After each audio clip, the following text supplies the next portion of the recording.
It is 73 BC, and Rome rises as the dominant power in the region, with vast annexed territories and absolute control of the surrounding seas, with large armies and a strong state structure centered on the Senate. However, the Republic would be shaken from within by an unexpected force that would echo for thousands of years, immortalizing forever the name of the one who made his captors tremble, becoming a legend of the struggle for freedom and justice after having broken the chains of slavery. He was none other than Spartacus.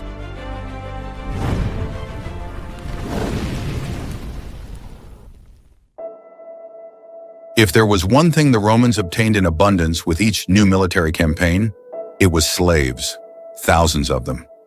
Most were distributed around the Republic and its annexed territories to work as miners, farmers, or servants. But there was another use for slaves, and that was the arena. Those who had been soldiers were destined to be gladiators, and the demand was so high that schools were formed to better train them.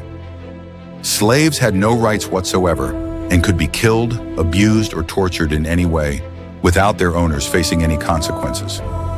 Seneca detailed the abuses suffered by slaves and the arrogance of their masters by saying, "We abuse them as one does pack animals." In essence, the Republic had a legal system of human trafficking. And that's how we meet our protagonist, Spartacus. He was born in about 111 BC, around the Struma River in present-day Bulgaria, and is believed to have fought as an auxiliary to the Roman army in Macedonia. But some theorize that he was a Thracian and that he deserted the army, while others suggest that he led bandit raids against the Romans, where he was captured and then sold. Plutarch describes him as more Greek than Thracian, and notes that he was exceptionally intelligent and highly cultured. Be that as it may, tired of the bad treatment and abuse, Spartacus, along with 200 other slaves, planned an escape. But unfortunately, they were discovered. According to Plutarch, the original plan was simply to flee. However, once their intentions were exposed, they had no choice but to fight for their freedom or submit to execution. Knowing the punishment that awaited them, some 70 gladiators took kitchen knives, killed their captors, and fled to the outskirts of Capua. But escape was only the first part, as now they had to find a way to survive. So they began to move towards Campania, and as they went, they raided the various rural areas while inviting more slaves to join their movement. The revolt and the assaults in this area, which was a vacation region for the wealthy and influential people of Rome, quickly caught the attention of the authorities. However, in the capital, they perceived the slave revolt more as a crime wave than an armed rebellion. So Rome sent a military force under Praetorian command to put an end to it. A Roman praetor, Gaius Claudius Glaber, assembled some 3,000 men, not as legions, but as a militia chosen with haste and chance. It should be noted that these men were not legionaries, and it is said that they were afraid of the gladiators, as they had seen them fight in the arena several times and knew how well trained they were. Meanwhile, the rebels had made of Vesuvius, the volcano, their base of operations. Being that there was only one known road down the mountain, Glaber initiated a siege as he decided to wait until hunger forced the slaves to surrender. It is at this point that not only Spartacus' intelligence, but also his determination is demonstrated. In response to the siege, the rebels made ropes and ladders from branches of the vines and trees growing on the slopes of Vesuvius and used them to descend the cliffs on the opposite side of the Roman forces.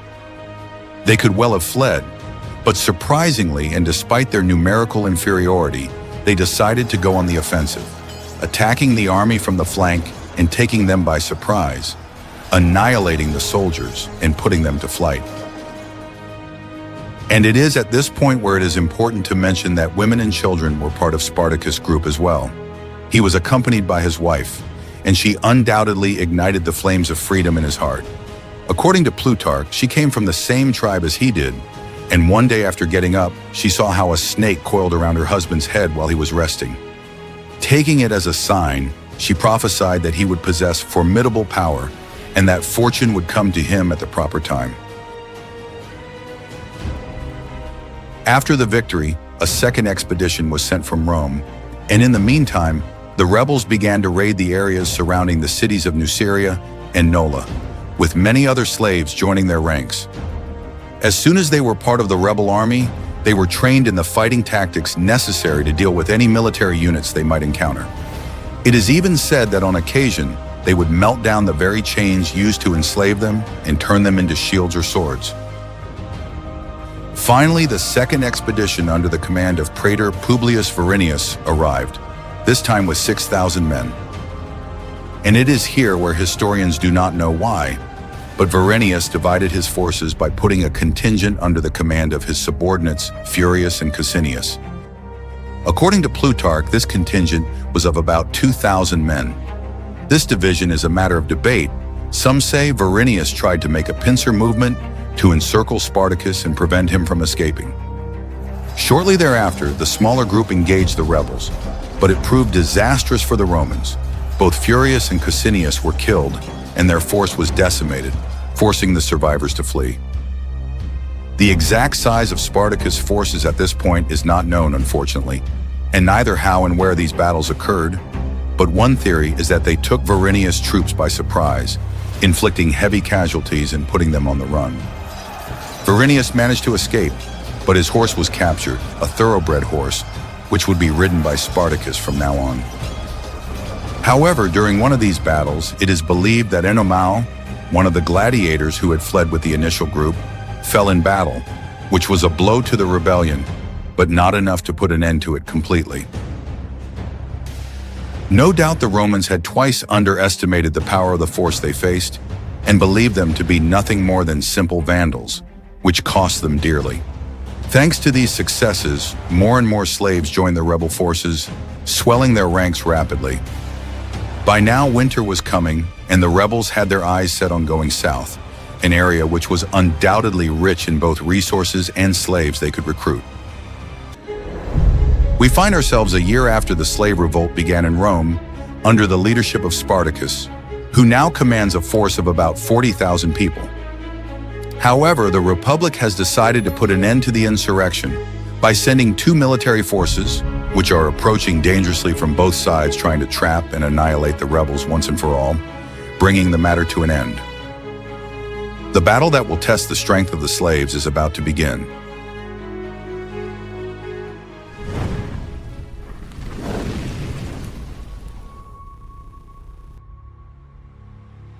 Having defeated the Romans twice near Mount Vesuvius, the slaves spent the winter arming and equipping their new recruits and expanding their pillaging territory southward. With each new raid, Spartacus commanded that everything captured be divided equally, with no distinctions of rank or anything of the sort. All were equal under his banner. This attitude led to thousands of servants deserting their masters and joining the movement, with several instances of slaves taking control of farms and then handing them over to their owners personally when Spartacus arrived. However, as more and more people joined the rebel group, unsavory behavior also began to be seen. It is said that on several occasions the men attacked entire settlements without any compunction, where they raped all the women, including girls as young as 12 years old. Apparently Spartacus tried to stop them, but to no avail. And it is at this point that differences became apparent between him and his gladiator friend Crixus, who had a more cruel and severe attitude towards the Romans. It is believed that this is the reason why the group split. Some 30,000 men, mostly Germanic, followed Crixus, while the rest, some 40,000, continued with Spartacus. They kept raiding areas of southern Italy towards the end of 73 BC. Meanwhile, from Rome, alarmed by the enormous size of the rebel force and the path of destruction it was leaving in its wake, they decided to take matters into their own hands. But it would not be easy. Several of their armies were fighting in Hispania under the command of Pompeius Magnus and other generals, trying to quell a rebellion that had been going on for years. Another part of the Roman forces were fighting in what was the Third Mithridatic War that began in 74 BC and would last about 10 years.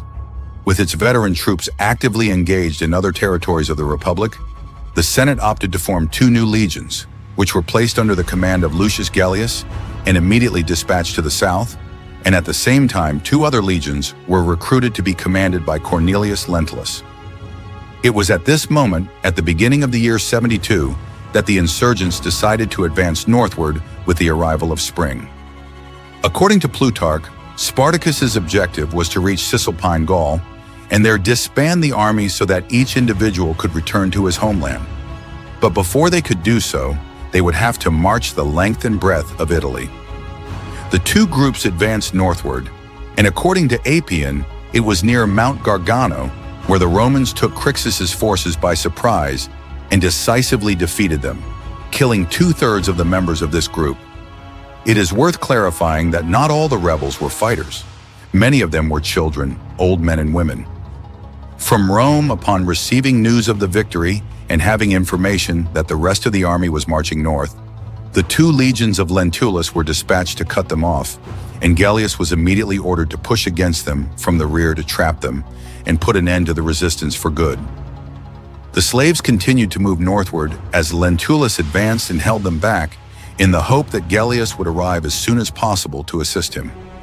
The battle was fought near the city of Lentula, where the Romans held out as best they could while awaiting reinforcements. But to no avail, the rebels managed to break through the defense lines and put them in retreat. Incredibly, Spartacus, after defeating Lentulus, immediately turned around and engaged Gellius in full force, inflicting much damage on him and putting him in retreat, capturing many soldiers as prisoners. Both commanders, Gellius and Lentulus, survived and began the retreat towards Rome, while Spartacus ordered the execution of some 300 prisoners by forcing them to fight in gladiatorial games in honor of Crixus.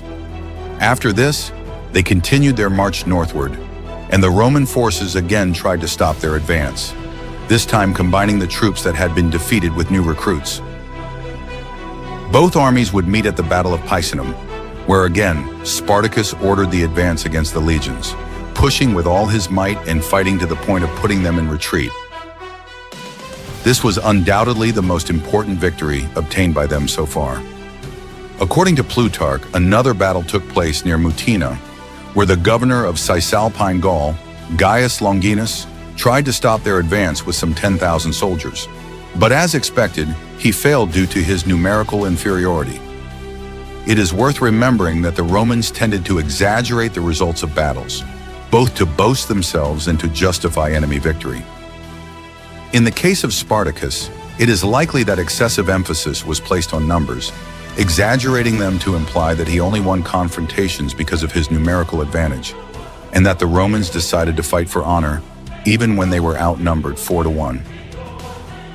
Be that as it may, Spartacus had finally achieved his goal of escaping from Italy and reaching the north, where he and his men could now disband and go back to their tribes of origin. But surprisingly, he made an unexpected decision. He decided to turn around and march directly to the capital. The reason for this abrupt change of plans is impossible to know.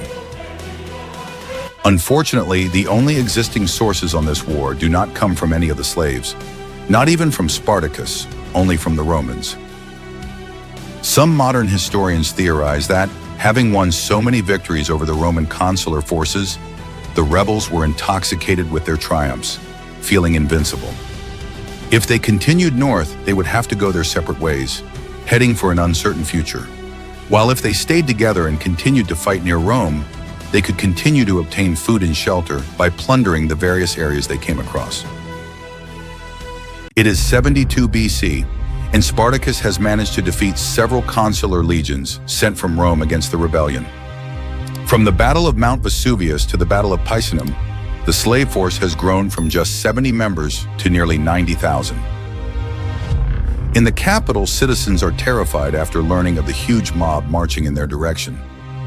In Rome, panic spreads, and they prepare for the defense of what appears to be an imminent battle.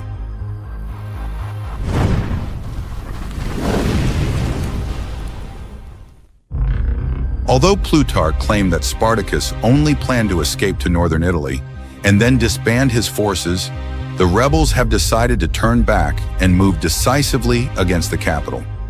Let's not forget that these slaves had a great resentment against the Roman population, as they had been mistreated in all sorts of unimaginable ways. However, Spartacus decided to divert his forces and not attack the city.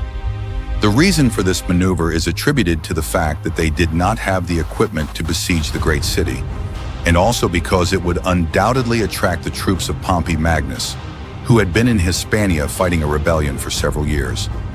Clearly, Spartacus understood that it was one thing to defeat the consular legions he had faced so far, and quite another to fight against elite soldiers, legions composed of veterans with years of combat experience. Regardless of its motives, the rebels marched south, heading for the city of Thurii, where they would spend the winter. It is said that, among other things, they exchanged with merchants the riches obtained for iron and copper, which was then smelted to make weapons and military equipment with which they could defend themselves. Obviously, as the troops advanced, they left a path of destruction in their wake, plundering all the settlements they found and taking whatever food reserves they encountered along the way. It should also be noted that after so many battles, they were no longer mere rebel slaves, but were now effectively a military force with a certain discipline and numerical strength. Since Spartacus himself had served as an auxiliary soldier in Macedonia, his men now had basic training in the Roman combat tactics typical of the time. As for the overall force, some historians say that in reality the slaves did not form a single group, but that there were various factions commanded by other gladiators, and that not all of them followed Spartacus. Among the names mentioned are Gannicus and Castus, and also Crixus and Enomeo, who had died in previous years. Meanwhile, in Rome, a new commander was appointed, Marcus Crassus, who was named praetor and was put in charge of 6 new legions, in addition to the legions of Gellius and Lentulus that were defeated the previous year. In all, his force was estimated at about 40,000 men. But valuable time had been lost forming the new legions, and at this point, after spending the winter in Thurii, the year 71 had begun, and the slaves were again marching north, this time advancing towards Capua, possibly with plans to attack the capital. Crassus' troops moved south, and he chose to divide his forces, placing 2 legions under the command of his legate, Mummius. Crassus ordered that they were not to engage in combat in any way. What they were to do was simply to stay close to the slaves in order to gain time and information about where they were. It is not known exactly where or how the battle took place, but it is certain that as Spartacus advanced, everything was going according to plan. But in an unexpected moment, as soon as the opportunity presented itself, Mummius disobeyed the initial orders he had received and attacked the rebels. This initial engagement was undoubtedly somewhat successful because of the surprise effect, but unfortunately for the Romans, it did little, and the rebels quickly managed to inflict casualties on the enemy and put the 2 Roman legions into a disorganized retreat. The plan had ended in complete failure for Rome again. But the fighting was not over yet. There was still the main force of Crassus, with about 30,000 soldiers. However, the prognosis was not good, having lost 25% of his initial force, and with a history of desertion and fear of Spartacus, the praetor needed to come out with something as soon as possible. And so he said that any man fleeing the battlefield would be killed for cowardice. He ordered his forces forward to make the initial attack despite the recent defeat, and the 2 armies clashed shortly after the fight against Mummius. The 2 groups held their ground, fighting with all their might. However, Spartacus and his men failed to penetrate the Roman lines, and in fact, many slaves were falling dead before the Roman swords. Casualties were mounting on the insurgent side, with the dead numbering in the thousands. The ground became more and more stained with the blood of the rebels, who were holding on as best they could. The discipline of the legions and the determination of their commander not to take a single step backwards was paying off. The hours passed and the corpses were trampled by the Romans as they pushed against the front lines. And when the casualties reached 6,000, realizing the disaster that was coming if they continued to fight, Spartacus gave the order to fall back. After a bloody battle, the rebels retreated south to regroup and try to decide what to do. And meanwhile, in the Roman ranks, Crassus took one of the most drastic measures yet. Since Mummius and his men had disobeyed the initial order not to attack Spartacus until after the battle had begun, Crassus chose to impose an old military law on his subordinates, the decimatio, the Latin word for decimation. Literally, it meant to kill every 10th man of the group who disobeyed the main orders. But it was not just a matter of executing them. The death was to be by beating and perpetrated by their own comrades. According to Appian, a total of 4,000 Roman soldiers were executed in this way, and the psychological effect on those who were forced to apply the punishment was enormous. Such was the result that the soldiers were now more afraid of their own commander than of the enemy, since any act of indiscipline or cowardice would be terribly punished. After disciplining his men, Crassus ordered a rapid march on Spartacus's troops to give them no respite, and there were several minor battles which took place over the following weeks. Unfortunately for the rebels, the results were always the same. Crassus charged hard against the slaves and managed to kill thousands of them, putting the rest of the group in retreat. Without a doubt, everything seemed to indicate that the war had taken a new turn, this time in favor of the Romans, who until now, in the last 2 years, had been defeated in almost all the encounters that had taken place throughout Italy. But it was still too early to claim victory, and despite the recent defeats, Spartacus undoubtedly still commanded a large force which posed great threats, especially if he were soon to win a victory in battle. Seeing that confronting Crassus directly was not working, he opted to retreat through Lucania to Messina, and from there head by ship to Sicily and incite a new slave revolt on the island. The idea was a good one, since it was there that the first 2 servile wars had occurred decades before. Knowing the history of the place, and that if taken, the island could serve as a heaven for runaway slaves, and as a fortress to defend against the Roman forces, Spartacus made an agreement with a group of Cilician pirates to take him and 2,000 of his men along the Strait of Messina. The aim was to get reinforcements in time to save the rest of his followers, who were now on the defensive. Having paid off the pirates, the rebels continued to retreat back towards the Rhegium area, heading for the strait. Crassus, for his part, wanted to wipe out the entire slave force as soon as possible, and so he ordered the construction of a defensive fortification to keep the rebels trapped near the strait and thus starve them to death. Many rebels began to cut down trees and to build rafts and small boats in order to cross to Sicily with Spartacus and the pirates as soon as they arrived. After more than 2 years of fighting, the Roman troops succeeded in getting the upper hand and have managed to imprison the rebels in the far south of Italy. However, the fighting is not over yet, and Spartacus is trying to cross over to Sicily to incite a revolt on the island, given that the last 2 servile wars had taken place there. Would their cry for freedom be heard by the gods and grant them a decisive victory over the Roman legions? Stay tuned, as the Battle of the Cilarius River is about to take place.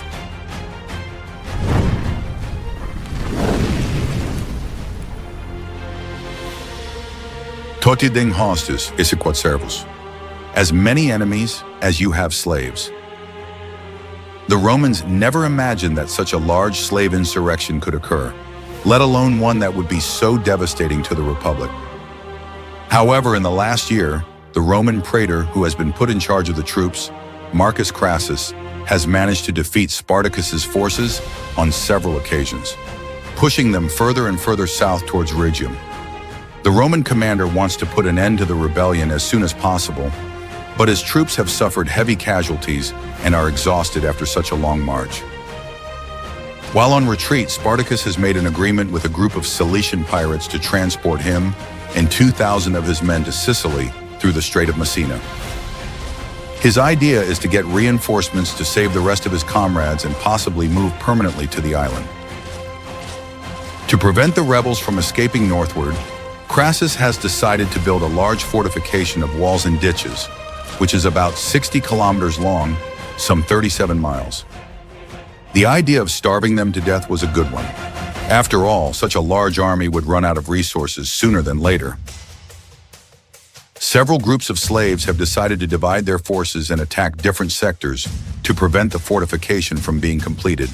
And meanwhile, most of the force is waiting for the arrival of the fleet to save them. Others have begun to build rafts and boats to cross as soon as possible. In the minds of all the rebels is the reality that if they do not find a solution, they will soon run out of food reserves. Meanwhile, in Rome, the situation has improved considerably for the Republic. Pompey Magnus has managed to pacify Hispania after several years of military campaigns and is currently marching towards Rome. But the Senate has ordered him not to stop in the capital, but to continue south to help put an end to the slave revolt. At the same time, the Senate has requested reinforcements from Macedonia, which would come under the command of Marcus Lucullus and would land in Brundisium. Certainly, the Romans wanted to put an end to the revolt, and they were not really happy with how long Crassus was taking to crush the insurrection. But this news is not well received by the Roman praetor, since if that happens, then the credit for the victory over Spartacus will go to the general who brings the reinforcements, and as a result, his military efforts during the last year would be useless. Clearly, more than putting an end to the rebellion, Crassus wishes to obtain a triumph in battle to serve as propaganda to gain political prestige and run for consul the following year. For his part, Spartacus has realized that the pirates have deceived him, and even though he paid them, no fleet will come to their rescue. And worse, after receiving news that Pompey is returning with his legions from Hispania, he knows without a doubt that his days are numbered if he stays still in Rhegium. Some of the rebels had made small boats and rafts to cross the Straits of Messina, but all attempts failed. Crassus has taken measures to ensure that no rebels can cross into Sicily. Surely Roman troops have been stationed on the other side on the island, and possibly he has ordered the fleet to patrol the surrounding areas to prevent any rescue. It is not known exactly if this is the reason why the pirates did not return. Some sources say that what they actually did was to abandon Spartacus after receiving payment, and that they never intended to come to rescue him and his followers. For this reason, he decides to send emissaries to negotiate with Crassus and resolve the conflict peacefully. But the praetor flatly rejects any end of the negotiation. He is not in the least interested in reaching an agreement, as this would undoubtedly be seen as an act of weakness. The rebels have destroyed many settlements throughout Italy and have even humiliated Roman troops on more than one occasion, so the population will only accept the blood of the insurgents as a resolution to the conflict. There was a strong tendency among the Romans to consider themselves superior because of their culture and religion. In this case, enemies were seen as weak, and when defeat occurred, the commander was blamed. Negotiating with Spartacus would mean treating him as an equal. Rome needed to send a message, and it was clear. Insurrection was to be punished with total annihilation. This would serve to prevent other areas of the Republic from even thinking of rising up in rebellion. After failing in the negotiations, and with few options, Spartacus decides to act, and orders all his men to attack the fortifications by surprise and cross as soon as possible toward the north of Bruttium. Before starting the march, he orders his horse to be brought and sacrifices it, saying that if they win the battle against Crassus, he will have many steeds to choose from, and if he loses, he will no longer need it either. Clearly, his attitude at this point was to go all or nothing. The assault against the defenses is successful, and most of the rebels manage to advance without suffering heavy casualties. However, Crassus's troops are pursuing them, and they manage to catch up with two large groups of slaves which are led by Gannicus and Castus. The two factions engaged in heavy fighting, but as expected, the Romans managed to defeat them, killing about half of the members of the rebel forces. According to Appian, a total of 12,300 slaves fell in this initial clash, but defeating them was not easy for the legions. A cavalry officer named Lucius Quinctius fell in the fight along with several of his men. On the other hand, Spartacus continued to advance, but he no longer had the ability to control his followers. His forces were not composed of a professional army, and the indiscipline after the defeat suffered was increasing. Several groups began to split up in order to attack Crassus independently. They no longer wanted to flee. The gladiator leader, realizing the situation, decided to turn around and face the legions head-on in what is known as the Battle of the Salarius River.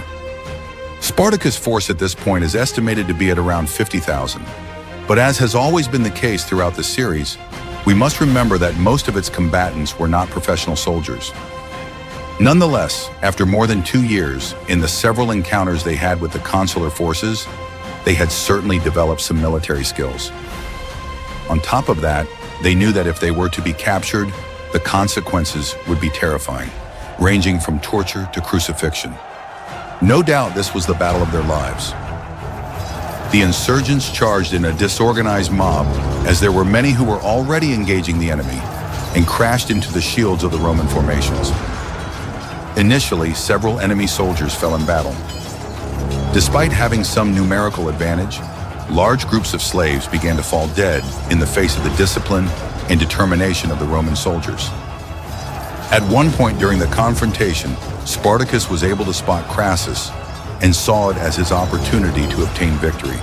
He encouraged his people to fight with all their strength and gathered a group of men with whom he advanced directly against the Roman praetor in order to kill him and put an end to the battle. His attack was successful. He managed to kill 2 centurions as he advanced, but unfortunately he was wounded by a javelin in the leg and fell to the ground. This reportedly forced him to his knees, but he continued to fight and refused to surrender. Eventually, the Romans managed to catch up with him and killed him. The rebels fought with all they had, but ended up being completely defeated, suffering heavy casualties. A large portion of the slave army was killed, with some sources saying that more than 30,000 rebels had died, but modern historians have suggested the losses to be at around 10,000. Appian pointed that about 1,000 Roman soldiers fell in battle, but others dispute this figure, claiming that the number was much higher. The rest of the survivors tried to retreat, but Crassus ordered an advance against them and managed to capture about 6,000 as prisoners who were crucified along the main road linking Rome to Capua.